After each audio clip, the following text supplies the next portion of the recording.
For Director Clapper and Deputy Secretary Work. I sit on a joint task force along with Mr. Calvert and Mr. Wenstrup that was looking into the manipulation of intelligence at Central Command. Have both of you had a chance to read the interim report that the task force filed? You mean the committee report? Yes, sir. Yes, sir, I've read it. Mr. Work? I've not read it in detail, sir. In that, there are pretty clear cases of intelligence manipulation, and my question is, what accountability for any person associated with that has been held to date? Mr. Work? Sir, what we have been waiting on is the completion of the IG investigation. Mr. Work, it's been, just for the record, it's 2 years. We have soldiers in the field, and we had intelligence that wasn't getting to the right place to keep these young men and women safe so that we could make good policy decisions. It's been 2 years. To tell a soldier that you're waiting on an IG report is unacceptable. Tell me who's been held accountable. I would have to ask Undersecretary of Defense Letcher if any particular people have been held accountable. What the Secretary and I have said over and over and over again, we expect the highest standards in the intelligence community. Did we get that, Mr. Work? Did our soldiers get that? The IG report will tell us, but as Director Clapper spoke to, the overall assessment is that we are improving. I have to tell you that the American people and our soldiers and sailors, airmen, and Marines deserve not to wait 2 years to hold accountable folks who put bad information in the field. Director Clapper, there are reports, press reports that indicate that there was information withheld from a presidential daily briefing until after General Austin had testified. Are you aware of the reports, and if so, are those reports accurate? I'm aware of the reports, and the examination done by our analytic integrity officer didn't find any substantiation of that. Great. Thank you, Director Clapper. Director Clapper, President Obama removed Iran Air's designation as a proliferator of weapons of mass destruction on January 15, 2016, as part of the JCPOA. Did Iran Air's activities change in any way to prompt this removal?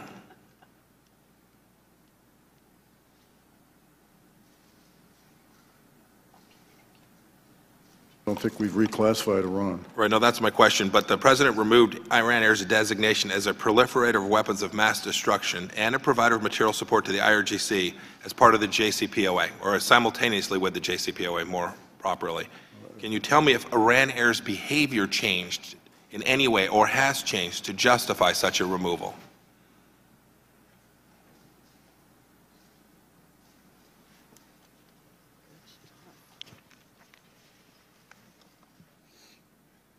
I want to follow up on a question from Mr. Whitfield. He asked you for precedent about going beyond the source under 111D, and you cited the Clean Air Mercury Rule. Are there other precedents that EPA has for going beyond regulating existing sources? Well, we actually don't think this is going beyond existing sources because it is focused on the fossil generation and all. But you gave him an example where you'd gone beyond the actual source, and you cited the Clean Air Mercury Rule. Do you have other examples like the Clean Air Mercury Rule? Yes or no?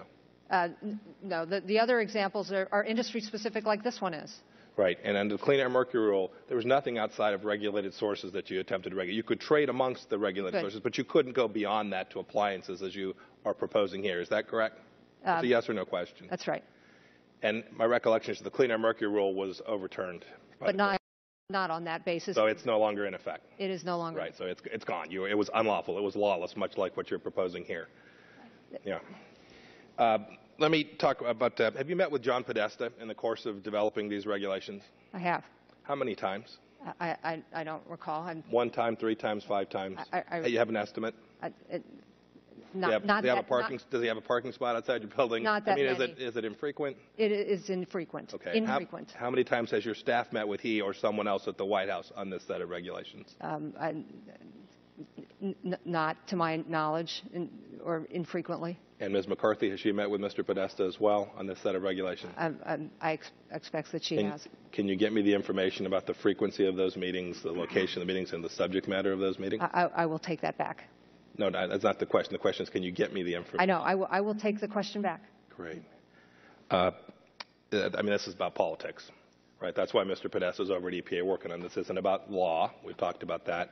It's about politics. It's also not about science, and I want to turn to science now. I talked with Ms. McCarthy about this. I want to make sure nothing's changed in your view.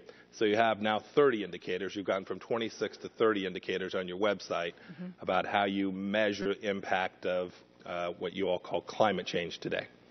So I want to ask you a series of yes or no questions about this set of regulations, these carbon regulations, and what you think they will do to the indicators that EPA uses.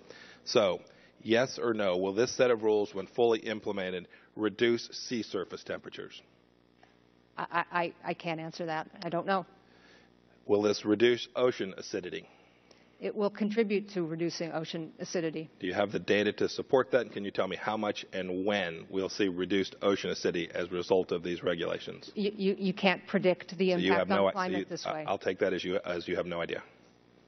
Is that a fair statement? You don't know. No, Do you have any science to support the reduction in ocean acidity connected to these rules? We have science to show that increased carbon in the atmosphere leads to things like ocean acidity, Right. And if you have less carbon in the atmosphere, you will... Decreases in lake ice. How much less lake ice will there be as a result of this set of rules? The same answer I gave you before. Right. You don't know. The answer is you can't show me how much less lake ice. I'd just like to see the data. If you're proposing a set of rules and you have indicators, it would seem reasonable for the citizens of America to demand that you say, hey, we think this is the impact, and so this is what you're going to get in exchange for all the costs that we've all talked about this morning. This is what you're going to get. You're going to get this much less or this much more of something that's really good. But that's not the way climate science works. Right. Yeah. Science used loosely. But let me be clear about what we're doing and what we did. I remember the day. None of us volunteered for this assignment, I can assure you. We were all asked to undertake this mission, and the mission was very clear. We sat in a room. I remember it like it was yesterday. And we all looked each other in the eye and we said, this day, the day we're standing here today will come. And what we want to be able to tell each other is that we worked our tails off. I got the polite word out. We worked our tails off to develop every fact we could, to tell the American people everything we could possibly glean. And we have been obstructed every step along the way in that effort, including by the very Democrats today who are calling us political. Go read these transcripts. Go look who called the witness. Go look who asked the questions. This is not the first congressional inquiry in the history of America. I dare you to go find another congressional inquiry where one party behaved in a way that was so deeply obstructive of getting the American people the facts that they needed. As being important to diplomatic security, is that correct? It provoked a discussion, Congressman, about balancing of risk. Madam Secretary, I had a chance to read that. I wanted to only read the executive summary that ran 25 pages, but it didn't have a word about diplomatic security in those entire 25 pages of the executive summary. Not one word, Madam Secretary. And then I read the remaining pages, amounted to 270 plus. Do you know how many pages of those 270 had to do with diplomatic security? It was about the balancing of risk and reward, which Madam was Secretary, not only about diplomatic security specifically, but about the larger question of our mission around the world. Madam Secretary, there was no balance. There was no balance. There was 2 pages out of 270 pages. You talked about a lot of things in there. You talked about a lot of improvements, but it didn't have anything to do with diplomatic security in any material way in that report. You talked about being disappointed, too. I've heard you use that several times. You were disappointed. You read the ARB. Why don't you fire someone? In Kansas, Madam Secretary, I get asked constantly, why has no one been held accountable? How come not a single person lost a single paycheck connected to the fact that we had the first ambassador killed since 1979? How come no one has been held accountable to date? Well, Congressman, the Accountability Review Board pointed out several people working in the State Department who they thought had not carried out their responsibilities adequately, but they said that they could not find a breach of duty.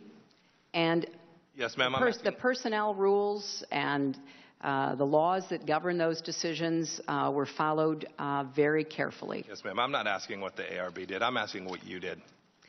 I followed the law, Congressman. So that was my responsibility. Madam Secretary, you're telling me that you had no authority to take anyone's paycheck, to cause anyone to be fired. You're telling me you were legally prohibited from doing that. Is that your position here this morning? It is my position that in the absence of finding dereliction or breach of duty, there could not be immediate action taken. Yes, ma'am. The decision was to put these back at full back pay and keep them on as employees. That was the decision that was made as a result of the processes that you put in place. I will tell you, the folks in Kansas don't think that is accountability. I want to do some math with you. Could I get the first chart, please? Ma'am, I will tell you that the record that we've received today does not reflect that. It simply doesn't. We've read the emails. We've read everything that we could get our hands on. It's taken us a long time to get it, but I will tell you, you just described all of this other information that you relied upon, and it doesn't comport with the record that this committee has been able to establish today. And I want you to take a look at this chart to the left. You'll see the increasing number of requests, over 600. I think data matters. The pictures are worth a lot. You see the increase in the requests, and then the bottom line is the increase in security. And you'll note that the slope of those two lines is very different. Can you account for why that is? Why we have an increase in requests and yet no increase in security? Well, Congressman, I can only tell you that I know a number of requests were fulfilled and some were not. Yes, ma'am. I wish you to listen to those security professionals. You described Mr. Stevens as having the best knowledge of Libya of anyone. Your words this morning. And yet, when he asked for increased security, he didn't get it. The second chart.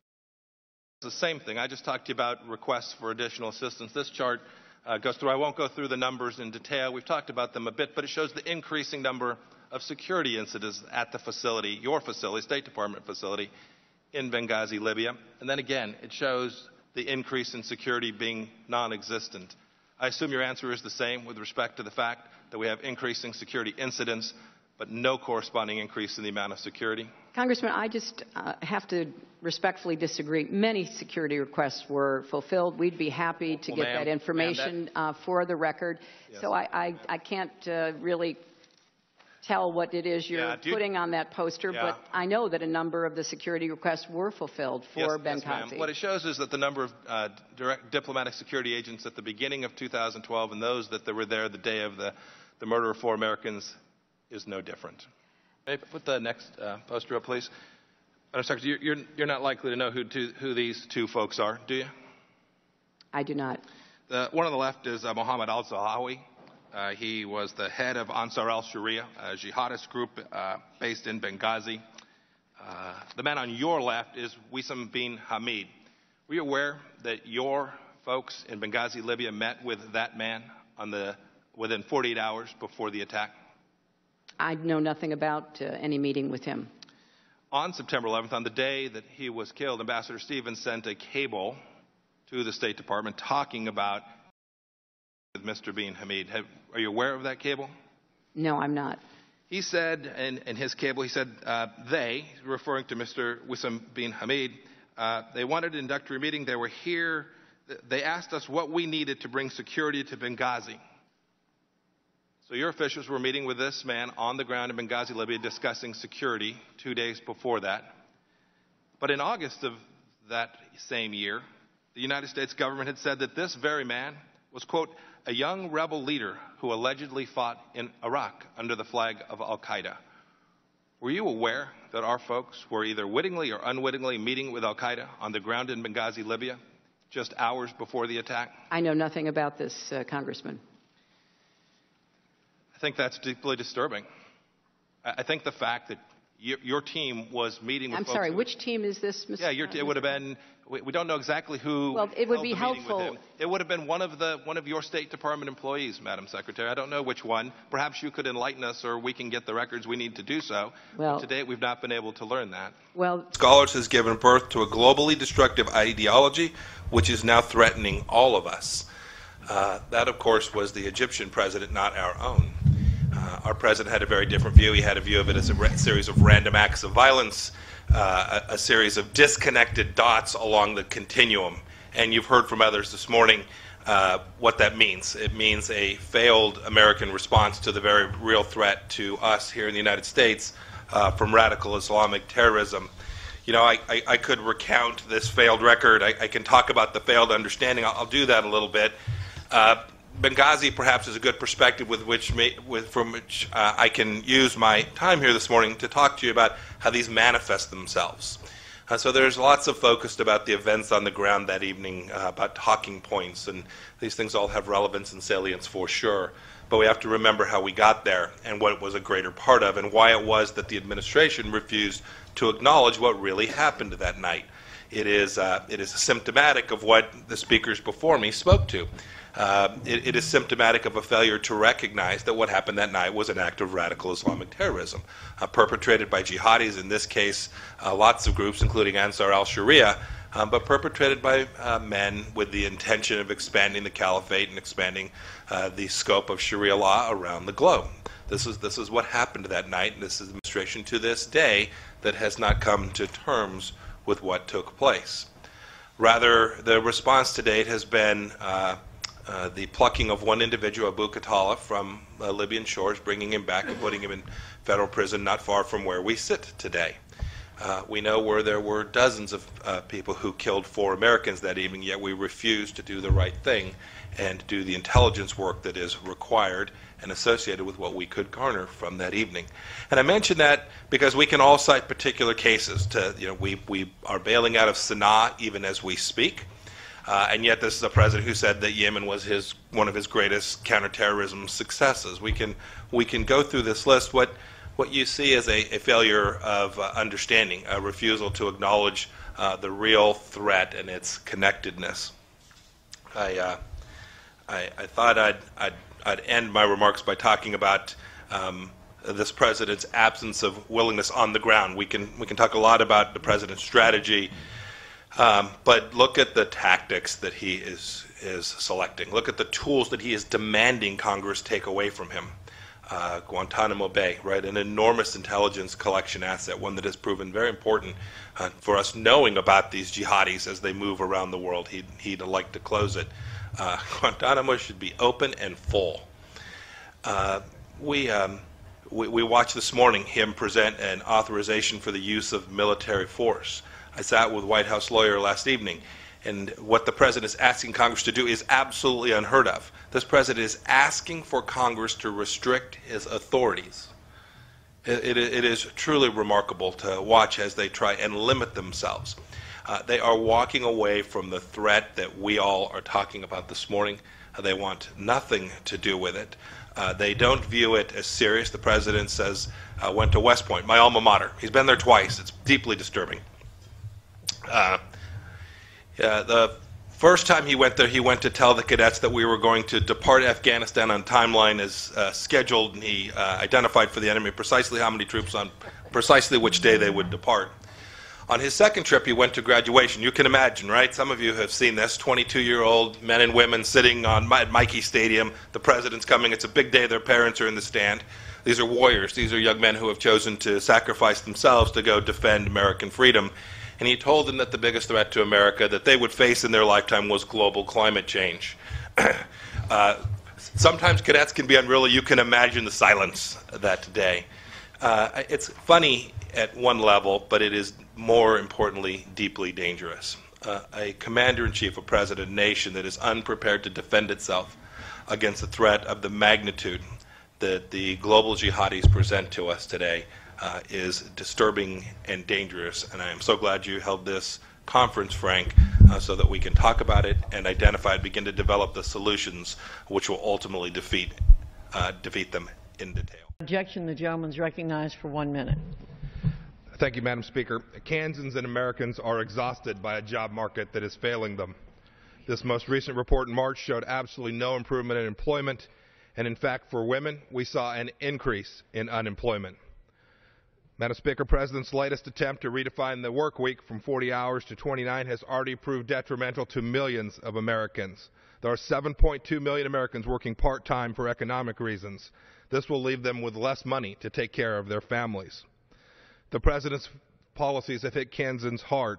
Things like identifying the lesser prairie chicken as an endangered species. Things like trying to redefine navigable waterways such that a puddle will come under EPA's control. These policies hit pocketbooks and paychecks and families. House Republicans have advanced hundreds of solutions that will help get America back to work. Madam Speaker, we're 5 years into this administration. It is no longer anything but a joke to blame President Bush for these challenges in our economic workplace. We need the President to join us. We need the Senate to join us in providing solutions so we can create freedom so Americans can get back to work. Thank you, Madam Chairman. A couple questions I want to get to try and get yes or no answers. We haven't been very successful at getting yes or no answers today. Sure appreciate it if you'd at least try. You're involved in running test cases today with private insurers, is that correct?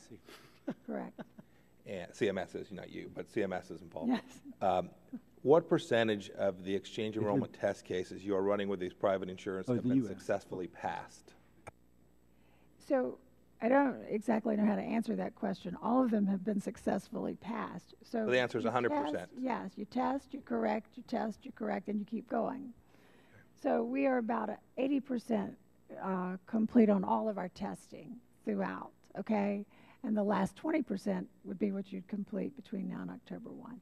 Sounds great. I want to ask you whether you agree with, you talked about California being a model that's successful, to where you're seeing rates go down. The rates, right? yes. I want to read you a statement that is in Governor Brown, noted conservative Governor Brown's budget, where he says large rate increases in the individual insurance market are likely at the outset due to the requirement to offer coverage to all individuals. Is he just wrong? I'm not going to No, but he made a statement. It's in conflict. It conflicts apparently with what you said. Is Governor Brown wrong? We were pleased with the rates, and we've seen a decrease. And so far, what we've seen in terms of published rates, it's actually running about 18% below CBO estimates. I asked that question importantly today. We had someone on the other side say that we're badgering you and suggested this was conservatives who didn't like the Affordable Care Act. Governor Brown in California, the state that you all hold up as the model for what the Affordable Care Act is doing, in his budget, where he's got to actually balance, suggests otherwise. And so I suppose time will tell whether you, Ms. Tavenner, are correct or Governor Brown is correct.